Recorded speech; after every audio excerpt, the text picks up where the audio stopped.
கர்நாடக மாநிலம் பெலகாவி அருகே தகாத உறவுக்கு இடையூறாக இருந்த கணவனை மனைவியே கொலை செய்துள்ளார். ரகசிய காதலனை ஏவி கணவனை தீர்த்து கட்டிய கொடூர சம்பவத்தின் பின்னணி என்ன?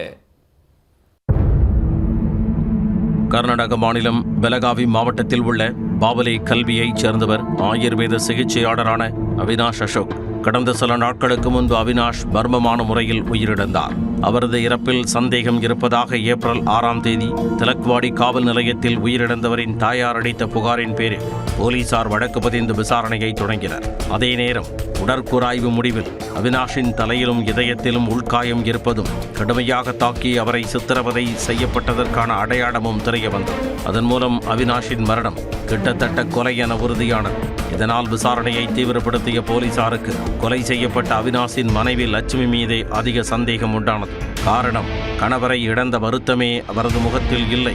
வீட்டிற்கு சென்று விசாரிக்கும் போது கூட பட்டும் படாமல் பதிலளித்து சமையல் வேலையில் பிஸியாக இருப்பது போல் காட்டியுள்ளார்.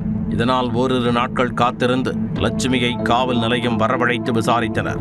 ஆரம்பத்தில் எதையோ சொல்லி மழுப்பிய லட்சுமியிடம் அதட்டி விசாரிக்க மேடம் கைலாஷ் பாலகிருஷ்ணன் என்பவரின் பெயரை போலீசில் கூறியுள்ளார். கைலாஷ் வேறு யாருமல்ல, லட்சுமியின் ரகசிய காதலன். செல்போன் கடை வைத்திருந்த கைலாஷ் அவினாஷிற்கு தெரியாமல் அவரது மனைவி லட்சுமியுடன் தகாத உறவில் இருந்தார். இருவரும் அடிக்கடி தனிமையில் நேரம் செலவிட்டு காதல் செய்து வந்தனர். ஒரு கட்டத்தில் அது அவினாஷிற்கு தெரிய வர உடைந்து போனதுடன் தகாத உறவை கைவிடச் சொல்லி மனைவியை கண்டித்துள்ளார். ஆனால் காதல் மீதான ஆசையில் லட்சுமி தனது கணவரையே தீர்த்து கட்டிவிடலாம் என முடிவெடுத்துள்ளார்.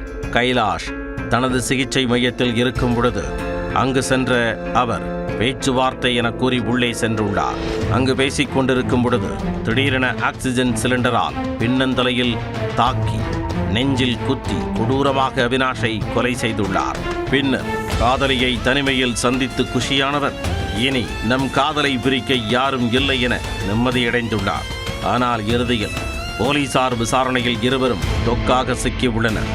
விசாரணைக்கு பின்னர் லட்சுமியையும் அவரது காதலன் கைலாஷையும் போலீசார் கைது செய்து சிறையில் அடைத்தனர்.